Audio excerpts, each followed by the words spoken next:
ceux qui ont une histoire de vie à raconter, qu'ils l'aient déjà écrite, qu'ils aient envie de l'écrire ou qu'ils en rêvent secrètement. Trait d'Union fait le lien entre les histoires de vie parfois difficiles, le passé, et un futur où ces histoires changent notre vie et celle des autres. Trait d'Union est fait pour partager, inspirer, transmettre et enseigner, car je crois que nos histoires de vie sont toutes sacrées et que nous avons tous à apprendre les uns des autres. Aujourd'hui, j'ai la joie d'accueillir Jean-Pierre Chaudot, alias JP. Avec JP, on se connaît depuis quelques mois. Quand je pense à lui, les mots qui me viennent sont humour, simplicité, authenticité, professionnalisme et générosité. Il aide les indépendants à créer une vie qui leur ressemble, à se faire connaître, à mettre en place une activité qui leur plaise, en les aidant à trouver leur unicité. Il prône une communication anti-bullshit et est contre le marketing trop pushy. Il propose plusieurs formations en ligne pour développer son activité et du coaching individuel. Dans cet épisode, nous commençons par parler de son activité, puis nous abordons rapidement le thème de l'écriture dans son activité, mais aussi de façon plus personnelle, puisqu'il a le désir d'écrire et de partager un jour sa propre histoire. Vous l'aurez compris, pas de prise de tête avec JP. Alors je vous laisse avec lui, en toute simplicité. Belle écoute à toutes et à tous. Salut JP. Salut. Alors, Jean-Pierre, mais on Ouais. t'appelle JP, tout le monde t'appelle JP, donc on va continuer Ouais. sur JP. C'est Euh, JP ou Juan Pedro. Juan Pedro, c'est pas Ouais, mal c'est aussi. classe Ouais, aussi. Ouais. c'est génial. Un Écoute, petit tu côté exotique. t'introduis immédiatement le sujet parce que, voilà, moi, quand je pense à toi, les mots qui te caractérisent, en tout cas, c'est humour. Donc, tu vois, c'est là tout de suite au début du podcast. Authenticité, simplicité, voilà, sans prise de tête, professionnalisme aussi, parce que bah, tu vas nous parler de ton activité. Moi, je te connais depuis quelques mois seulement, mais voilà, je vois que c'est vraiment quelque chose qui te caractérise en ce qui me concerne. Et bah, générosité aussi. Donc voilà, bah, écoute, le début est parfait. Comment est-ce que tu peux, toi, également, te présenter en quelques mots et puis nous dire un peu d'où tu viens et puis ce que tu fais aujourd'hui? Quand on me pose la question habituellement, comme tu le sais, moi je travaille beaucoup sur comment on se présente, comment on présente son activité. Pendant longtemps, je disais, mon job c'est d'aider les indépendants à éviter de se retrouver avec un frigo vide. Mhm. Ça, c'était surtout au début. Aujourd'hui, mon job, on va dire que c'est d'aider les indépendants à surtout créer une vie qui leur ressemble. Parce qu'entre les intentions de départ, de vouloir se mettre à son compte, d'aider des gens, de trouver des clients, de mettre du sens aussi dans sa vie, et ben, on se fait souvent submerger par la tâche à accomplir, parce Mhm. qu'on entend à droite à gauche, parce qu'on nous dit qu'on doit faire, mais qui ne nous correspond pas forcément. On ne sait pas forcément communiquer, c'est un métier, comment on parle de son activité, comment on donne envie, enfin blablabla. Enfin, c'est tout un chantier assez important. Mhm. Et mon job aujourd'hui, c'est d'aider les indépendants justement à se faire connaître, à mettre en place une activité qui leur plaise, qui leur correspond, et surtout, pour moi, une communication que j'appelle souvent anti-bullshit, parce que je supporte pas trop le marketing pushy ou moi j'aime pas qu'on prenne les gens pour des cons de manière Mhm. générale. C'est pour ça que Tu je dis regarde plus trop la souvent. télé d'ailleurs. Mhm. Euh, et que dans son discours on puisse finalement avoir une communication et une manière de présenter ce qu'on fait qui donne envie, qui crée du lien, qui crée de la confiance, euh, sans forcer les choses. Et donc ça fait plusieurs années que je travaille avec des accompagnants. Mhm. Maintenant je travaille avec beaucoup d'autres types de Entrepreneur. professions, mais c'est Mhm. souvent dans la relation d'aide. Et je pense que c'est justement essentiel de comprendre ça, surtout quand on est dans la relation d'aide, qu'on ne vend pas des baskets et qu'on crée surtout une relation et qu'on va faire un bout de chemin ensemble dans l'accompagnement, en fait, tout simplement. C'est mon job aujourd'hui, il est là. Donc ça couvre tous les aspects sur comment c'est la vie d'indépendant, comment trouver vraiment l'équilibre avec ses contraintes personnelles, comment apprendre à communiquer. Et ça fait déjà plusieurs années que je travaille là-dedans. Que tu travailles là-dedans. Comment est-ce que tu définirais l'alignement entre un entrepreneur et son activité? Qu'est-ce qui, pour toi, te montre que la personne est alignée, au contraire, le fait qu'elle soit pas alignée avec ce qu'elle fait, avec son message, avec son business. Ben, pas se sentir aligné, c'est déjà ça peut prendre du temps avant qu'on s'en rende compte et c'est normal parce qu'au début, ben, on se lance, on veut des clients, donc on va en venir très vite à l'écriture, hein, je pense, hein, Mhm. parce que justement c'est un peu le sujet aussi du podcast. Euh, le désalignement, c'est par exemple quand tu expliques ce que tu fais et qu'à l'intérieur ça fait ah, c'est pas tout à fait ça. Mhm. C'est pas tout à fait ça, que ce soit dans les mots qui sont utilisés, que ce C'est soit ça. dans les types de personnes qu'on veut accompagner, et souvent aussi dans le mode de vie qu'on a en fait, qui est associé. C'est un espèce de grand tout. Si tu t'imagines en tant qu'indépendant à te dire, bah, j'ai quand même envie d'avoir du temps pour moi, pour ma famille. Je prends mon exemple par exemple, c'est moi je Mhm. veux avoir du temps pour ma famille, m'occuper de mes enfants. Être présent et en même temps bah, j'ai des besoins financiers comme tout le monde, hein, Besoin de remplir le frigo. Mhm. il faut remplir le frigo à un moment donné, et en fonction des situations, bah, c'est plus ou moins important. Mhm. Et c'est finalement, c'est de trouver ce savant équilibre entre faire quelque chose qui nous anime, qui nous motive au quotidien. Là, tout de suite, je recadre le truc de être passionné tous les jours et se lever en se disant, ah, c'est génial, j'adore tout ce que je fais. C'est impossible, hein, tous les jours. À un moment donné, ça nous gonfle. Et il y a Sortir du forcément. rêve. Ouais, il faut Ouais. sortir un petit peu du rêve, je pense. Mais Mhm. par contre, quelque chose qui nous plaît. C'est pour ça que je Mhm. préfère le mot quelque chose qui nous plaît. Bah, c'est un peu cette mayonnaise-là qui est souvent difficile à trouver, qui prend un petit peu de temps. Parce Mhm. que bah, au début, peut-être qu'on travaille un peu plus pour se faire connaître et donc on a peut-être un peu moins de temps pour ce qui compte vraiment. Mais qu'à terme, c'est toujours garder en ligne de mire cette perspective de ce pourquoi on est devenu indépendant, là où on a envie d'intervenir, là où on a envie de participer à quelque chose et qu'en même temps, d'avoir une vie qui nous ressemble de Mhm. manière réaliste. Parce que je veux gagner 5 000 € par mois, travailler 2 jours par semaine. Changer le monde, bah, ça demande un petit peu de temps quand même à mettre en place, on va pas se mentir, et souvent on le veut un peu trop vite. Donc il y a la notion de patience aussi là-dedans. Ouais, la notion de patience, ok. Tout à l'heure, tu utilises le terme de mots, donc l'utilisation des mots. Ouais. Comment, effectivement, toi, tu les utilises, ces mots, et à partir de... comment est-ce que tu travailles avec quelqu'un pour essayer, faire en sorte que la personne puisse sortir les bons mots, les bons ressentis, et qu'elle puisse être alignée avec le message qu'elle a envie de diffuser et de partager par le biais de son activité? J'accompagne les gens pas mal sur une question que j'aime bien, que tu connais, hein, c'est comment tu expliquerais ce que tu fais à l'apéro à un pote. Mm. Et parce que je trouve que souvent, quand on communique, on croit qu'on doit être dans une certaine posture, avec certains mots, mais qui sont en fait des espèces de référentiels inconscients de ce qu'on pense qu'on devrait être pour être crédible. Mm. Alors que je pense que la crédibilité, elle est dans le fait d'oser dire ce qu'on pense, d'oser affirmer ses convictions, d'oser poser des choses sur la table, comme on le dirait à quelqu'un qui est assis en face de nous, en train de boire une bière ou un café. Choisissez votre boisson. Ça revient à cette notion de simplicité aussi, à quelque part, et sans prise de tête, donc que tu relis à l'authenticité, à vraiment ce qu'on est.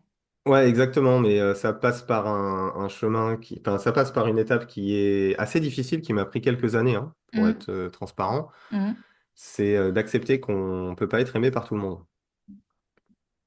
Et ça, Qu'est-ce que c'est ça veut souvent, dire? Ouais, qu'est-ce que bah, ça veut dire pour toi? pas être aimé par tout le monde, c'est accepter que si on a une vision ou si on a une envie, si on a une manière de voir le monde qu'on a envie de partager, bah, c'est d'accepter que certaines personnes ne soient pas d'accord et que c'est OK. Mm. Et c'est une différence, souvent, on me dit souvent, je n'ai pas envie de me vendre. Se vendre, c'est d'une certaine manière convaincre l'autre qu'il a besoin de moi. Mais c'est cette analogie que j'utilise aussi souvent, c'est tu peux pas te marier avec tout le monde. C'est ça. Tu vois, ça marche pas en fait. C'est à un moment donné, il y a quelque chose qui doit se créer, même en termes de communication, hein. Surtout dans la relation d'aide et dans l'accompagnement. Tu vas pas croiser quelqu'un pour la première fois et dire, hey, super, je vais me marier avec toi. Bah non, tu vas peut-être discuter un petit peu, tu vas te remarquer que on est un peu sur la même longueur d'onde, on va peut-être prendre un petit café, on va se faire un ciné, on va se faire un week-end apéros grec, tu vois, j'en sais rien du tout. Mais Cette notion de temps et de cette patience. notion de temps et de patience, surtout dans les métiers qui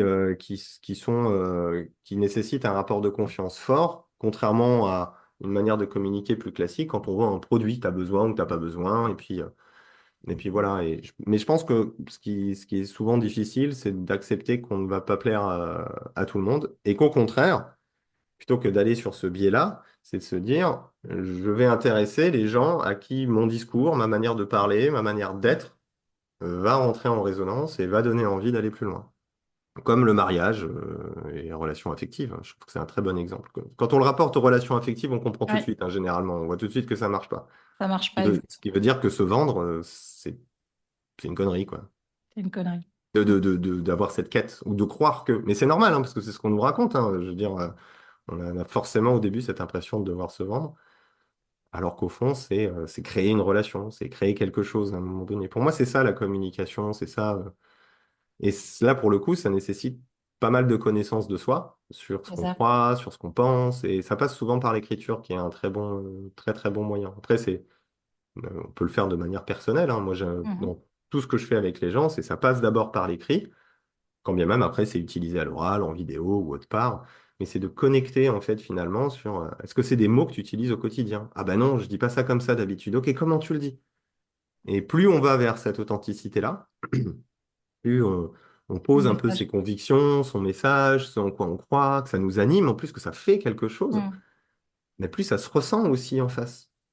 Tu vois, et je Exactement. pense que c'est une clé Super fondamentale. important. Ouais, Ouais. ce truc, quand tu dis ça nous anime, ça fait quelque chose, ça part de. C'est physique, quoi. Ouais. On est dans le mental, d'abord dans le mot, mais à quelque part, quand on lit les mots, je sais que de temps en temps, quand on lit une partie du message qui est vraiment vibre, ben, il y a quelque chose qui se passe au-delà du mental. On est vraiment dans une connexion complètement différente, quoi. Ouais, exactement. Et puis même, je pense que il faut être aussi réaliste sur une chose. Quelles sont les personnes qu'on apprécie et avec qui on a envie de travailler?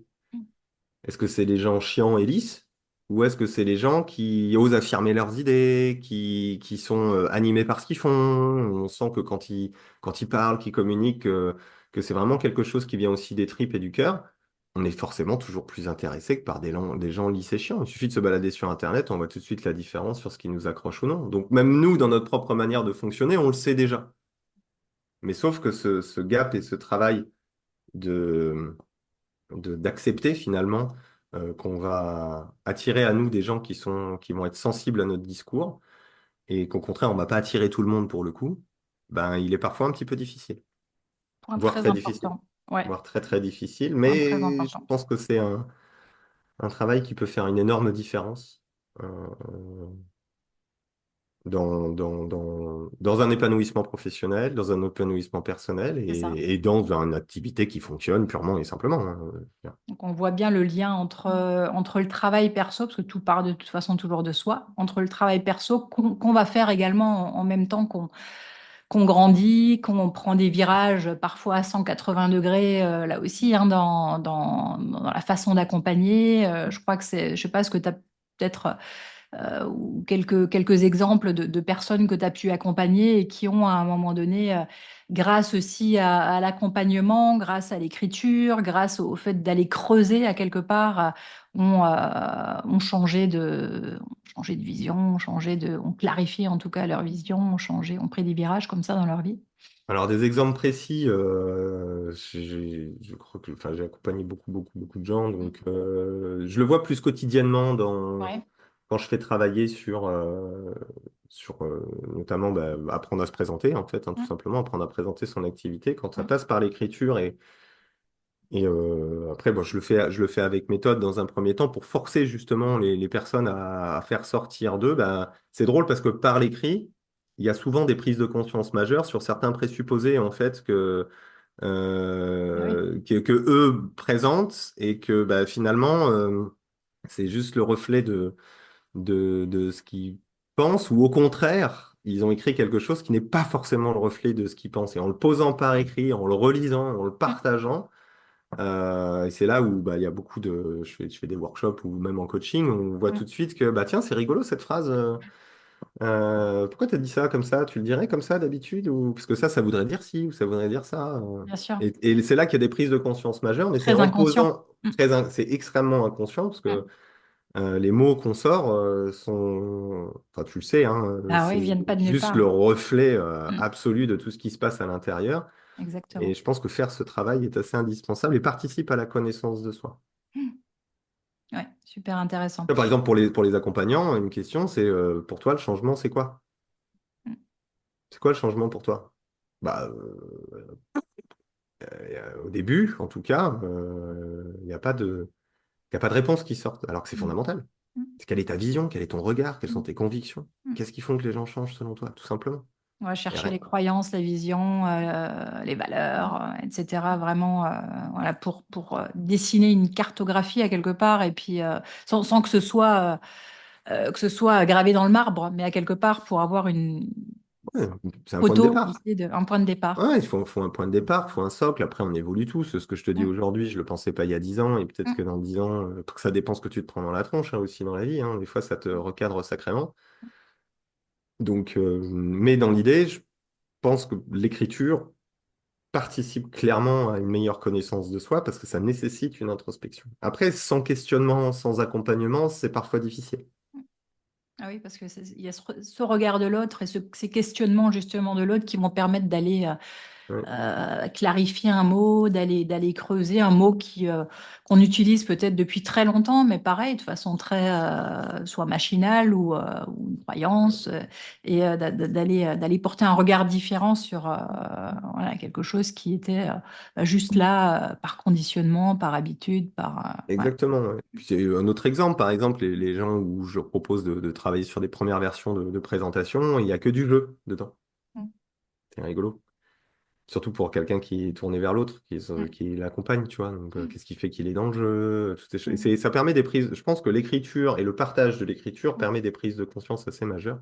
Mm. Ça passe aussi par l'oral. Moi, je l'ai fait pendant des années. Ma meilleure thérapie, ça a été mes apéros coaching que j'ai fait pendant Mm. plusieurs années. Il y en a plein sur ton site d'ailleurs qu'on peut aller visionner, je mettrai le lien. Ouais. Ouais, et ça m'a, à un moment donné, j'ai remarqué que au début, j'étais chiant parce que j'étais lisse, je donnais des tips, ce genre de choses. Et à partir du moment où j'ai commencé à affirmer un peu plus mes convictions, mon regard, moi je te dis, des fois je coupais la vidéo, je me disais putain, je vais me faire défoncer, j'avais peur et tout. Donc au début c'est normal, tu vois, parce que tu partages pour les premières fois.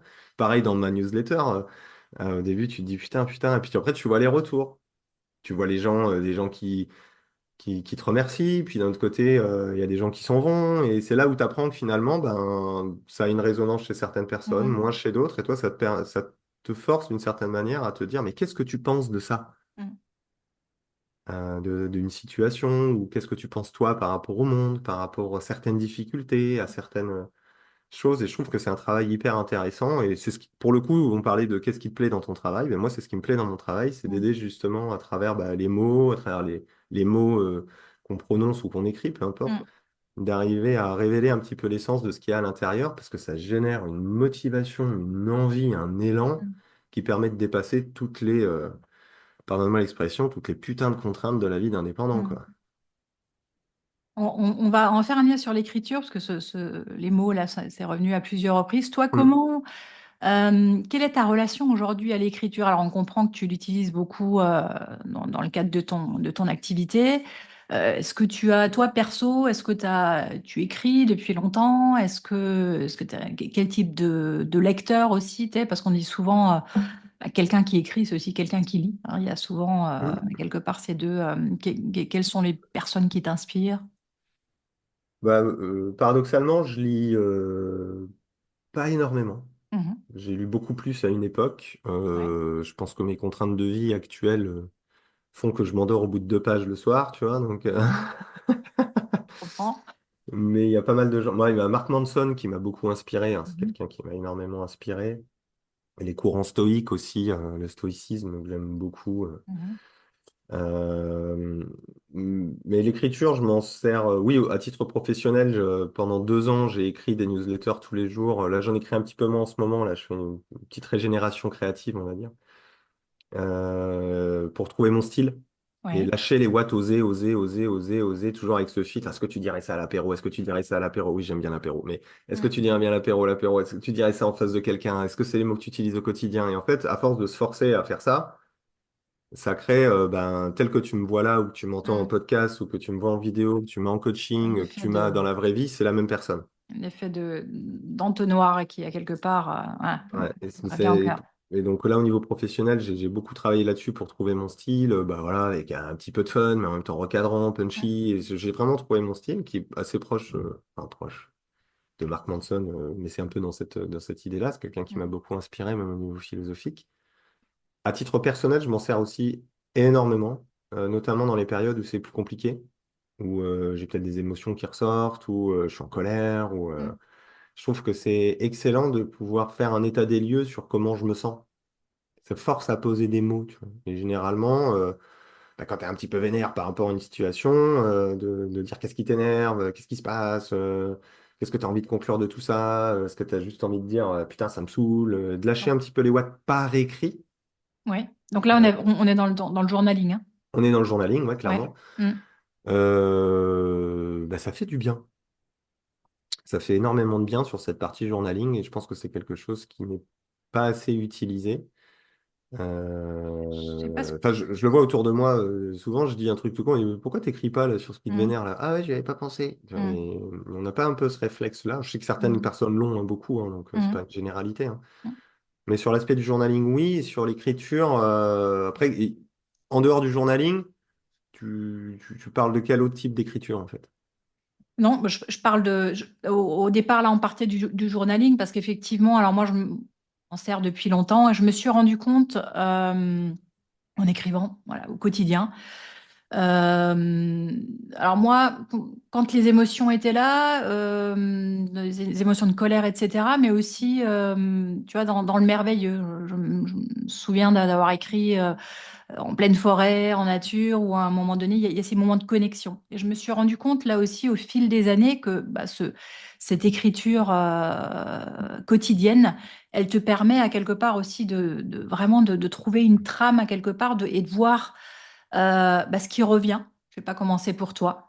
Tu as une émotion qui revient avec des déclencheurs. Ça a été l'écriture, ça te permet, enfin en tout cas moi, ça m'a permis vraiment de mettre le doigt sur sur vraiment les trucs qu'il fallait continuer à travailler, tu vois, ramener à la lumière.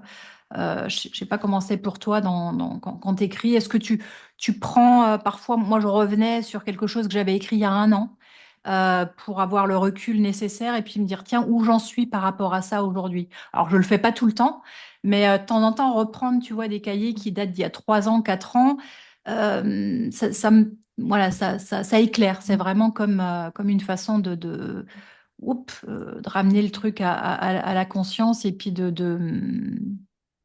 de plus en plus dans quelque chose de plus précis par rapport à ça.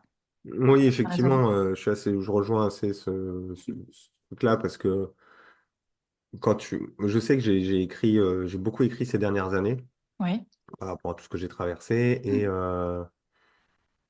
alors, je remets pas le nez souvent dedans, mais je sais que Mhm. ça va me servir. Ça va me servir à un moment donné pour déjà me rappeler, parce Ouais. que l'écriture, c'est un peu comme une photo. Parce que tu as, cette envie, hein, on en a parlé un Oui, petit oui, peu, peut-être ouais, envie à un moment donné d'écrire et puis de partager aussi ce récit. Ouais. ouais, c'est ça. Donc, c'est un peu comme une photo pour moi, une Ouais. écriture. Tu sais, moi, j'aime bien prendre des photos. J'ai Mm. un crawl dans mes toilettes, j'ai des photos de partout de ce que je fais avec mes gamins, avec les Mm. potes et tout, parce qu'à chaque Mm. fois qu'ils le voient, en fait, ils se disent, ah oui, c'est vrai, on a fait ça. Tu sais, Tout à fait. c'est un peu un gardien de la mémoire, une photo, je trouve, Exactement. Ouais. parce qu'on peut oublier, tout Ouais. simplement. Et les mots, c'est pareil. C'est un peu un gardien de la mémoire de ce qui se passe au niveau émotionnel. Mm. Et je pense que c'est assez précieux, donc, à la fois pour voir le chemin parcouru, et puis aussi, d'une certaine manière, de pouvoir le relater aussi à un moment donné quand on a des envies d'écriture, hein, parce que c'est aussi le Mm. sujet du podcast, quand on a des Mm. envies d'écriture peut-être et de transmission, de partage, c'est un sacré gardien de la mémoire. Parce que avec le temps, pour ça souvent, je sais pas toi, mais en cabinet, j'avais souvent des gens qui étaient là, qui venaient quand j'étais praticien en hypnose, en coaching, tout ça. Des gens qui me disaient, ah, mais ça, je pensais l'avoir travaillé. Tu vois, C'est ça. il y a beaucoup de ce Il y truc-là. a une nouvelle couche qui. Comme si on avait oublié. Tu vois, comme si on avait oublié les difficultés, comme si on avait oublié les émotions. Et je pense que c'est un très bon gardien de la mémoire pour se rappeler aussi des travers dans lesquels on peut rentrer parfois dans nos vies. Qu'est-ce que tu mets sous le terme de travers? nos parts d'ombre, un peu, tu sais, un peu Mhm, nos réflexes de partage en couille, quoi. Enfin, je pense mhm, qu'on les a tous, hein, que ce soit sur le mhm, plan affectif, amical, mhm, professionnel, sur tous les pans de notre vie, tu vois, un peu les trucs qui nous rattrapent un petit peu parfois et qu'on mhm. porte en nous depuis longtemps. Et qui sont aussi parfois des rappels à l'ordre. Je trouve que c'est intéressant de garder en tête un petit peu comment des fois on a pu se mettre dans des situations difficiles, on a traversé des situations difficiles où on s'est comporté comme un con ou comme une Mhm, conne, hein, mhm. et on se dit, ah putain, c'est vrai, attends, je fonctionnais comme ça avant, attends, tu sais, de pas se refaire rattraper. Je trouve des garde-fous intéressants. Quel Les gens. message, Oui. ouais, quel message tu as envie de transmettre à travers ton livre? Est-ce qu'il est clarifié? Qu'est-ce qui est à la racine de l'envie? Bah, pour le moment, j'ai toujours eu envie d'écrire, Mhm, de partager. J'avais même commencé à un moment donné. mhm, Euh, Bah, je pense que ce qui est à la racine, c'est la notion de... C'est un peu ce que j'ai fait dans mes apéros coaching, quand on y pense bien. Parce que ce que j'ai fait dans mes apéros coaching, c'est juste de dire toutes les merdes que j'ai pu traverser, les difficultés que j'ai pu faire, enfin que j'ai pu avoir, mhm, et de dire faites gaffe, parce que vous pouvez tomber là-dedans, vous pouvez tomber là-dedans, il peut arriver si, si vous vous sentez comme ça, faites attention à si, tu vois.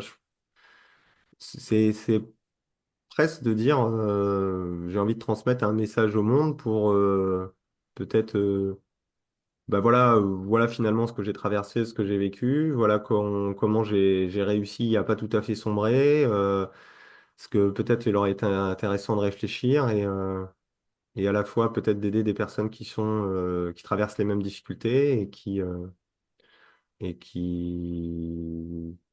envie de savoir. Je pense que ce qui est intéressant quand tu lis quelque chose, je sais pas toi ce que ça te fait, mhm, que tu lis quelque chose et que ça vient résonner sur quelque chose que tu as vécu, déjà tu as le mhm. sentiment de te dire putain, je suis pas tout seul. Je suis pas seule, bien sûr. Mhm, Putain, je suis pas tout seul et c'est inspirant. Moi, je sais que je suis un grand, grand fan des biopics. mhm. Ah Moi, bah oui, moi j'adore aussi. ça. Moi, j'adore ça. Pourquoi? Parce que je me dis toujours, putain, comment ils ont fait? Ah. Comment ils ont fait pour traverser ce merdier ou cette situation, tu vois? Ma newsletter de demain, elle part d'un biopic. Eh ben voilà. Et moi, j'adore ça. Et en fait, je me suis rendu compte que j'ai cumulé pas mal de trucs. Donc, et à force je me dis, tiens, j'ai peut-être envie de Ouais, partager certaines choses, quoi. on n'est pas seul, tout à fait. C'est super Ouais, il y a un côté, important. il y a un côté, je suis pas seul Mhm. et peut-être d'inspirer, ça peut être une phrase, ça peut être un mot. Puis, et moi, je pars toujours d'un principe, si je peux filer un coup de main à une personne, c'est déjà bien. Tu Qu'est-ce vois. qui t'a... Ouais, pardon. Qu'est-ce qui t'a aidé? Tu disais tout à l'heure, j'ai envie de partager des choses qui m'ont aidé à ne pas sombrer. Qu'est-ce qui t'a Mhm. aidé dans les moments les plus difficiles? La drogue, l'alcool, Ouais, c'est une bonne ouais, les escort habitude. girls, quoi d'autre encore? Bon, clairement, mes enfants, tu vois. Enfin, je veux dire, Mhm, à un moment donné, c'est euh, ouais, ce qui m'a aidé, c'est plus l'attachement à mes enfants, mon rôle de père, ce genre de choses. J'essaie d'être très présent pour eux. Ça me rend dingue certains trucs quand je vois des parents démissionnaires. C'est un truc qui m'active au taquet. Mais pour X raisons, des fois, hein, mais bon. mhm, Mais ouais, moi, ce qui m'a aidé à pas sombrer, c'est de me sentir aussi soutenu par des gens autour de moi, l'importance de mes enfants. C'est ça surtout qui m'a aidé à pas sombrer, en fait, mhm. à un moment donné. Communauté également que tu as su créer au fil des années. Oui, oui, oui, oui, oui. Disons que paradoxalement, ce qui m'a beaucoup aidé, c'est d'aider des gens. Mhm, Tu vois. Donc, c'est d'être. Moi, ça fait plus de 10 ans hein, que je suis dans l'accompagnement maintenant, donc sur toute forme, hein, que ce soit sur le plan personnel ou sur le plan professionnel. Et ouais, c'est des choses qui te. C'est caler ma. C'est souvent, il y a cette histoire de. Pardonnez-moi, je vais me faire sauter dessus, mais je m'en fous, on pose les convictions sur la table, hein, c'est ce que je disais tout à l'heure, alors autant le faire. mhm. Ces conneries de caler mon chemin de vie. Mhm. Je pense que c'est très égocentré. Quel est mon chemin de vie à moi? Alors qu'au fond, peut-être la vraie question à se poser, c'est quelle est la place, quelle est la participation que j'ai envie d'avoir dans le monde, C'est ça. parmi les autres. Et moi, j'ai compris, bah, c'est filer des coups de main par rapport à ce que je fais aujourd'hui dans Mm. mon activité, et porteur un peu de ce message-là. Mm. Et comme je disais, aider quelqu'un, c'est pas aider 1 million de personnes ou 10 000 personnes. Moi, si j'aide une personne, je suis content. Mm. Tu vois, et Je- si j'en ai zéro, bah attends, c'est pas grave. Tu vois, mais au moins. Donc, je pense que ce qui m'a aidé, oui, oui, c'est d'être entouré. L'écriture m'a aidé quand même, hein, mine de rien, Mm. dans ces moments-là, si on revient sur ce sujet-là. Ouais. Cette envie aussi de partager aux autres. Dans ma newsletter, notamment, j'ai beaucoup écrit sur pas mal de choses, hein, pour de partager un petit peu tout ça. Euh, c'est de revenir un petit peu, ben, quel est le rôle que je peux jouer au sein de tout le monde? Quelle est ma place en fait à cet endroit-là? En quoi je peux participer à quelque chose? Bah si c'est bah, parce que j'ai vécu plein de merde, c'est d'aider On des part à gens à partir peut-être. de là. On va déjà partir de là, ça sera déjà pas mal. Tu vois, aujourd'hui, c'est ça. Tu m'aurais demandé il y a 10 ans, ça aurait été autre chose, bien évidemment. Bien évidemment. Ouais. Super intéressant cette idée de partir de son histoire. Moi, c'était mon objectif aussi, hein. Bien évidemment, l'écriture est thérapeutique, donc il y avait l'idée à un moment donné de mettre en mots et puis de donner, trouver un espèce de sens aussi, parfois différent, tu vois, à l'histoire. Je crois qu'il y a aussi, l'écriture a aussi cette capacité à quelque part de, bah, comme l'art, hein, la peinture, etc. Quel que soit, de recréer à quelque part le réel. Et puis ensuite, personnellement, moi, les bouquins m'ont beaucoup, beaucoup aidé. Enfin, moi, comme toi, j'adore les biopics, mais aussi les biographies. C'est des choses que j'ai beaucoup lues parce que j'ai toujours aimé, enfin, quand je dis toujours, depuis très longtemps, en tout cas, j'aime décortiquer, tu vois, les histoires, voir à quel moment bah, il y a quelque chose qui, bon, les vies sont pas linéaires, mais à quel moment bah, il y a ce truc-là et qu'est-ce qui va être le déclencheur qui va te permettre à un moment donné de retrouver du souffle, de te remettre en marche, tu vois, le lève-toi et marche, hein, à un moment Ouais, donné de trucs qui viennent de loin et qui te permettent de te remettre en mouvement, quoi. Donc ça, je trouve ça super intéressant, ouais, de se ouais, dire, ouais, ce que j'appelle le putain, il y en a marre, en fait. ouais, C'est un peu ce mouvement de révolte qui prend parfois un petit peu de temps, et c'est normal, parce que des fois, ouais, c'est un petit peu compliqué, mais je pense que c'est qu'est-ce qu'on retire de nos événements de vie, ça permet aussi de se dire à quoi j'ai envie de participer. C'est souvent le cas, hein. Tu vois, bon, pour mon histoire personnelle, il y a ma compagne qui a été victime d'un féminicide l'année dernière. ouais, Moi qui avais déjà un rapport aux violences faites aux femmes, à ce genre de choses qui était déjà un peu... tu vois, il y a des choses que je comprends pas, hein, tu vois, bah là, c'est venu... moi, je l'ai pris de plein fouet, quoi. Donc, de fait, d'un côté, bah, forcément, il y a moi, personnellement, à me reconstruire après un événement comme ça. Et il y a aussi, tiens, quel est le message que j'ai envie de transmettre au monde? Parce quel est mon putain, il y en a marre, en fait. Tu vois, et je suis très content de voir de plus en plus d'hommes qui se lèvent un petit peu comme contre plus, tu vois. Il y a les mouvements féministes, bien sûr, mais je pense que les hommes ont un rôle vraiment majeur à jouer là-dedans aussi. Parce que même s'il y a un gros pourcentage de tocards, il y en a aussi quelques-uns qui peuvent agir, je pense, pour que les choses changent par rapport à ça. Parce que bah là, pour le coup, le féminicide, on arrive vraiment en haut de la pyramide. Tu vois, de la petite insulte sexiste, tu remontes la pyramide, tu finis au féminicide. Donc, ça part quand même de quelque part, quoi. Donc, je exactement. pense qu'il y a un travail d'éducation majeur à faire auprès des hommes. Ce qui me fait un peu peur avec les réseaux sociaux quand tu vois un petit peu tous ces mouvements masculinistes de merde qui sont de plus en plus présents. Vive les réseaux. J'adore les réseaux. Ah, c'est vraiment génial, les réseaux. C'est vraiment. Je crois que c'est souvent le cas, hein. Je veux dire, on est. Alors, dans le féminisme aussi, tu as quelque chose qui peut être parfois un peu extrémiste. Enfin, moi, c'est comme ça que je le vois. Et autant. Et c'est pareil de l'autre côté. Donc, pour toi, quel serait pour toi aujourd'hui à quel moment on peut se rejoindre et comment on peut grandir ensemble? Je crois que c'est le but. Oh, je vais te donner mon utopie, ça sera Ouais, beaucoup plus simple. allons-y. Donc, je l'ai nommé Utopie, Ouais, hein. Je pense que quand on raisonnera de manière horizontale entre les gens et pas de manière verticale, dans le sens où des gens qui sont supérieurs aux autres, mais qu'au contraire, on est sur un principe d'horizontalité à tous les niveaux, Mm. bah, je pense qu'on se portera mieux. Tu vois, c'est ce que je disais par rapport à ma manière de communiquer, c'est d'accepter que ce qu'on pense, quelqu'un d'autre a le droit de penser autre chose, mais que l'un et l'autre ne cherchent pas à l'imposer à l'autre, Mm. tu vois, d'une certaine manière. Mais sur un principe de base qui serait tout simplement le respect de l'être humain en face. Le respect dans sa manière d'être, dans sa manière de se présenter au monde, de fonctionner, de croire et de pas vouloir forcer. C'est cette violence en fait qui monte de plus en plus, c'est la Mm. non-acceptation que l'autre peut penser différemment et que surtout de se croire supérieur. Et je pense que ça c'est un élément majeur et il faut redescendre un peu sur terre, je pense. Moi tu vois, moi j'ai des compétences en com, j'ai de Mm. l'expérience. Les gens viennent me chercher pour que je les aide là-dedans. Mais il y a plein d'autres trucs dans ma vie où je suis un gros naze. Tu vois, et ça fait pas de moi quelqu'un de supérieur à quelqu'un d'autre, en fait. C'est juste, on a tous des compétences et des sensibilités qui sont différentes. Mm. Je pense de revenir à de l'horizontalité. Et C'est pour le les... coup, dans le rapport homme-femme, aujourd'hui, c'est catastrophique. De, de- Après, il y a plein d'enjeux émotionnels hein, Bien derrière. sûr. Hein. Je veux pas faire un déroulé sur les relations toxiques, mais C'est des mots qu'on n'a pas lâchés encore, qu'on n'avait pas lâché tellement respect, humilité. ouais, respect, Ouais. humilité. Alors bon, c'est pas des mots. Mm. Tu vois, j'aime pas On les gens qui utilise, disent moi je suis quelqu'un de humble. Oui, bah on utilise à l'apéro. ouais, ouais, salut, tu dis ça à l'apéro? Oui, mais moi je suis dans l'humilité, tu vois. Ouais, bah si tu le dis, c'est que tu es peut-être pas trop, quoi. Hein. C'est ça.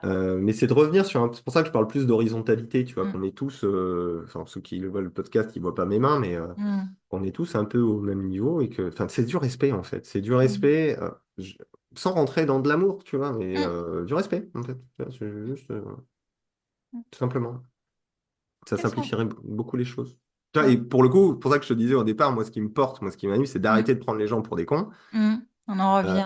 On en revient toujours à la Mm. même chose. Donc, on les prend pas pour des cons. Ça veut pas dire qu'ils le sont, on est tous le con d'un autre, hein, mais il a le Mm. droit d'être dans sa connerie, j'ai le droit de rester dans la mienne, qu'on se foute un peu la paix, Mm. qu'on se tape pas sur la gueule, tu vois. Mm. Je pense qu'on vivrait mieux s'il y avait un petit peu plus de respect entre les gens. Mm. Mais bon, pour ça, il faut avoir un petit peu de discernement, d'esprit critique, de se remettre aussi en question, je pense que c'est pas mal. Mm. Remise en question. Ouais. Rester ouvert, en fait. Mm. Rester ouvert, mais peut avoir des convictions. On a le droit d'écouter ce que pensent les autres. On a le Mm. droit de rester sur ses convictions. Mais on peut aussi réfléchir aussi des fois à comment on pense et comment on fonctionne. Mm. Mais j'ai l'impression, enfin, là, c'est mon utopie. J'ai l'impression que c'est un chantier colossal et que c'est de pire en pire. Ah, Donc, c'est. Et puis, moi, ça m'active de ouf. Hein. En plus, ça m'activait déjà avant, mais là, en plus, avec le féminicide, laisse tomber. Hein. j'imagine. Mm. Là, c'est ce que tu vois. Hein. Bref. Mm. Euh, Quels sont les... est-ce que tu as des rituels d'écriture? Tu vois, si on prend... on va partir sur des écrivains, mais Stephen King, lui, son rituel, c'est d'être à sa table, avoir ses ancrages, etc. Amélie Nothomb, elle écrit tous les matins de 4 heures à 8 heures. Alexandre Jardin, lui, il peut écrire n'importe où, dans un parc. Est-ce que toi, tu t'es rendu compte que tu écrivais mieux à certains moments, que tu avais besoin d'un certain cadre, d'une certaine discipline, ou vraiment plus c'est dans le flow et C'est dans le flow. c'est dans J'ai le pas de flow. rituel d'écriture. Je pense que d'ailleurs, ça serait intéressant que j'en mette un peu plus. Mais comme je te dis, je suis un peu en pause de production Mm. d'écriture en ce moment.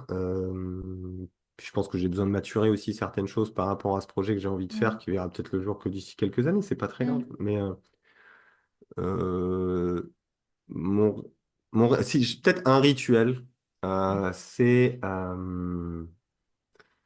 quand j'essaye d'écrire sur un sujet, Mm. parce que j'ai décidé d'écrire sur un sujet. Mm.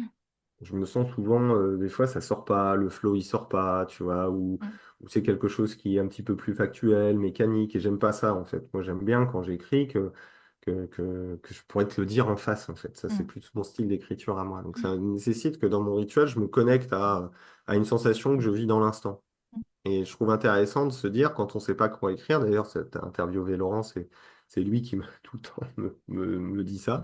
Mm. Quand tu sais pas écrire, écris sur ce que tu penses et ce que tu vis là tout de suite. Mm. Bah, c'est se De la- connecter finalement à une émotion et à ce moment-là, c'est presque comme un journaling mais public. Mm. Après, derrière, on lâche le flow, on structure un peu, quel est le message que j'ai envie d'avoir, que j'ai envie de transmettre, quelle est l'idée, la grande idée que j'ai envie de transmettre dans ce que j'écris. Mm.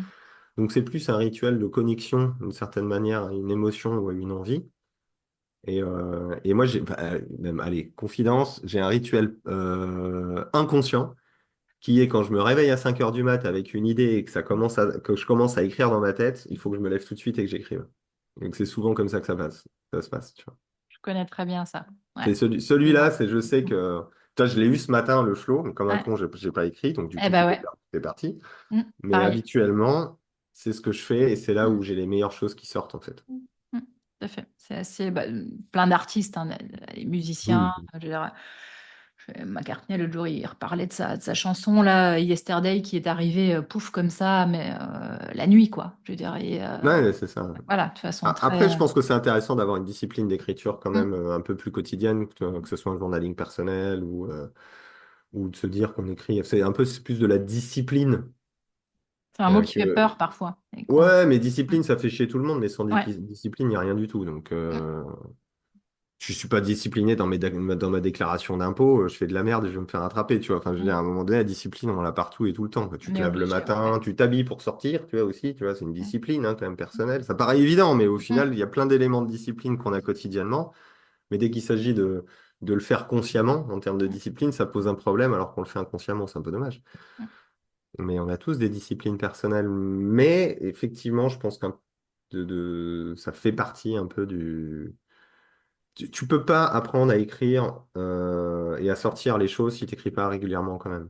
Mm. Moi, j'ai vu sur ma newsletter, si j'avais pas écrit toutes les semaines pendant 1 an et demi, j'en serais pas arrivé à avoir mon style d'écriture, tu vois, à avoir quelque chose qui me plaît à moi et qui, pour le coup, plaît aux gens qui sont en résonance par rapport à ça.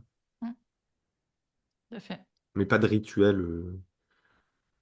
Mon verre de whisky à gauche, tu vois, ma clope, Mm. tu vois, une bougie, mais pas deux. Non, j'ai pas ça. Non, non, j'ai pas ça du tout. Dans la newsletter de demain, là, il y a une phrase parle du film sur l'histoire de Lee Miller. Je sais pas si tu en as entendu parler. Chut, no spoil, je veux y aller au ciné dans 10 Je jours. ne spoile pas, il y a juste une phrase voilà, que je reprends. À un moment donné, il y a un gars qui lui dit, tu vois, elle est en train de faire des photos, hein. Une photographe, elle est sous les bombes et tout pendant la guerre, c'était en 44, et donc elle transmet ses photos très régulièrement au magazine Vogue et elle les accompagne de petits textes. Mais bon, elle n'est pas journaliste, elle est photographe. Avant, elle était mannequin et donc elle doute vachement de sa capacité à écrire. Et le gars qui l'accompagne lui dit, bah, pour le moment, sois authentique et la qualité viendra ensuite. Et effectivement, elle continue à bah, faire ses photos et puis à faire ses petits textes. Et puis, bah, au fur et à mesure, bah, effectivement, ça s'améliore. Et puis, ça part vraiment de son œil, tu vois, qui est par contre hyper précis et super intéressant. Donc, je crois que c'est voilà, on en revient un petit peu, on arrive bientôt au bout du podcast et puis finalement on en revient à cette idée d'authenticité au départ qui est, enfin en tout cas, je sais pas comment tu vois ça toi, mais alors c'est pas évident hein, parce qu'effectivement, bien sûr, on a tellement de couches et tellement de trucs à enlever que c'est un mot aussi parfois qui peut faire peur et Oui, et puis voilà, ça dépend des histoires de vie aussi, parce que quand ouais, pendant toute ta vie, tu en as pris plein la gueule, à un moment donné, tu as peut-être appris que s'exposer, être dans son authenticité, mm, s'autoriser à aimer mm, aussi, on le voit dans les relations affectives, tout à fait. tu te dis, putain, j'en ai marre de prendre des claques dans la gueule, de me faire humilier, de me faire critiquer. Des Mm, fois, on n'en a pas du tout envie aussi par rapport mm, à nos histoires personnelles. mm, Et c'est pour ça que c'est d'autant plus difficile en fonction de nos parcours de vie respectifs de mm, pouvoir se connecter à ça. mm, Pour moi, je sais que ça a été un travail qui m'a permis, au contraire, de me réparer mm, beaucoup vis-à-vis du regard de l'autre, vis-à-vis des blessures que j'ai pu avoir aussi en termes d'humiliation, de mm, critique, de t'es pas assez bien, t'es gna gna gna, mm. t'es bababa, qui te foutent Sûr. par terre. Et moi, ça m'a beaucoup, ça a été très thérapeutique pour le coup, Mm. de libérer la parole et de m'autoriser à l'authenticité. Et tu parlais de générosité au début. Je pense que tout Mm. à l'heure, on parlait un peu de ces sujets-là, sur le respect, toutes ces choses-là. Je pense que putain, mais d'être sympa aussi les uns vis-à-vis des autres. Tu vois, je veux dire, juste d'être sympa, tu vois. Et je pense que c'est de redescendre un petit peu sur terre aussi, des fois, de revenir à l'essence même de ce qu'est une relation humaine, en fait. Tu vois. Mm. On est des animaux sociaux, quoi. On est là, Ouais. on est censé être là les uns pour les autres. Et finalement, tout Mm. devient beaucoup plus égocentré, affirmé, violent. Merci les réseaux sociaux, je le replace quand même encore une fois. Alors que bah, l'authenticité, c'est aussi d'accueillir quelqu'un qui peut avoir une difficulté, quelqu'un qui partage un texte. C'est OK, on est d'accord, ça nous touche pas, peu importe, mais c'est pas grave en fait. Mm. C'est pas grave. Mm. Et de rentrer un peu dans dans cet état d'esprit, je pense, de se dire je partage ce qui me tient à cœur et ça touchera les gens que ça touchera. Et puis bah, les autres, ils sont pas d'accord, bah, ils sont pas d'accord. Ou si ça les touche pas, ça les touche pas, c'est pas grave. Donc l'authenticité, je pense que c'est d'accepter finalement qu'on peut être aimé pour ce qu'on pense par certaines personnes, mais pas par tout le monde. Mm. Belle définition. Ouais. J'ai Mm. bah, et j'ai dit aimer Mm. parce que si on a tous peur de ne pas être aimé. Mm. C'est l'amour, Base. le faux, la base de tout. C'est Base de tout, tout, tout, tout. c'est tout. Il n'y a que ça qui compte, c'est l'amour. On est bien d'accord. Le reste, on n'en a rien à branler. C'est pour ça que quand il t'arrive une merde, tu t'en rends compte que la seule chose qui compte, c'est l'amour. Mais bon, des fois, ça met du temps à rentrer, hein. Pour ça aussi. Je termine souvent avec cette idée, ben, voilà, tu as ce projet d'écriture qui va voir le jour probablement, Un jour. voilà, un jour ou l'autre. Imagine que tu as une couverture, t'as la couverture de ton bouquin qui soit dans le métro. Donc là, on est dans le métro, tu vois, tu as toujours des pubs là. Et à côté de la couverture de ton bouquin, il y a un message. Tu as envie de transmettre à tes lecteurs ou aux gens qu'est-ce quels sont les mots, quels sont les messages? Oh, c'est une question de ouf, là. J'en aurais tellement. Je sais pas. Oh, c'est super dur, tes questions, là, dis donc. Euh, Après, j'ai des conneries qui viennent, hein, donc Je fais conneries. Non, non, mais j'aime bien J'aimais beaucoup le bouquin de Manson, L'art subtil de s'en foutre. Je trouvais le Hein. ton, c'est vraiment mon ton, ça, celui-là aussi. J'aime bien un peu ce franc-parler. Mhm. Et ça serait un truc qui tourne autour de arrêtons de prendre les gens pour des cons. Ça serait un truc autour de ça, je pense, Mhm. globalement. C'est surtout ce qu'on évoquait, en fait. Tout ce qu'on Authenticité, évoquait. respect. Putain, il y en a marre il y en a marre de. Ouais, il y aurait un truc autour de putain, il y en a marre. Tu vois, putain, il y en a marre de se prendre pour des cons. Tu vois, un truc un peu comme ça, quoi. Ok. Bah, c'est work in progress, de toute façon, hein. Il est Oui, c'est en. pour ça que c'est pas encore tout à fait défini, mais globalement, dans tout ce que je t'ai raconté aujourd'hui, on sera dans cette idée-là. Excellent, Ça, super. mais reboucler je pense de reboucler ça fait un peu cuculapraline, mais je m'en fous, sur cette notion vraiment d'amour, en fait. Mm. Parce que au final, c'est quand tu le perds que tu comprends que c'est le plus important. C'est Bien toujours pareil. évidemment. Et on le sait tous, putain de merde, mais on l'oublie tout le temps. On l'oublie tout le temps. Revenir à ça, à la base, Amour de soi, amour des autres, hein, c'est les deux, bien hein. évidemment. Et l'amour de soi, hein, des fois, hein. Mm. Bien sûr. Mm. Ça part de là. Et Ouais. ensuite, ouais. Moi, j'aime bien, tu vois, quand on parle d'amour, c'est un peu cuculapraline, mais c'est cette idée du signe infini, mais c'est vraiment ça, hein. Je veux dire, c'est ça avec tout, quoi. T'enlèves ça à n'importe quelle personne. euh, Ça pourrait être non, tu n'es pas seul, un truc comme ça aussi. Tu vois, sur la Mm. notion de solitude. Mm. Sur la notion de solitude, parce qu'il y a plein de gens qui peuvent être très entourés, et ça, c'est quelque chose que j'ai expérimenté. On me posait la question, ah, t'es entouré, t'as du monde autour de Mm. toi? Je disais, ouais, mais le vide intérieur et la Mm. solitude, c'est abyssal. Et ça, on le voit pas. Bien sûr. Les gens ne le voient pas. Mm. Et je pense que c'est autour de ces sujets-là, je pense, comment gérer parfois des solitudes à l'intérieur. Il y a Mm. beaucoup de gens qui sont seuls ou se sentent seuls alors qu'ils sont entourés. Voilà, c'est un peu tout ça. Mm. Attention, ça va repartir sur un autre sujet là. En tout cas, bah, écoute, JP, merci beaucoup pour d'avoir passé ce petit moment avec nous. Et puis, bah, je mettrai tous les liens vers ton site, vers tes accompagnements. Et Ouais, puis, bah, moi, comme je le dis souvent, de toute façon, on continue à avancer ensemble. Donc, bah, écoute, à très bientôt. Eh ben, c'est cool. Je te remercie en tout cas de m'avoir proposé cet espace Ah bah d'expression. merci, merci à toi. Gros bisous, JP. Bye Allez, bye. bisous. Ciao. Ciao, ciao.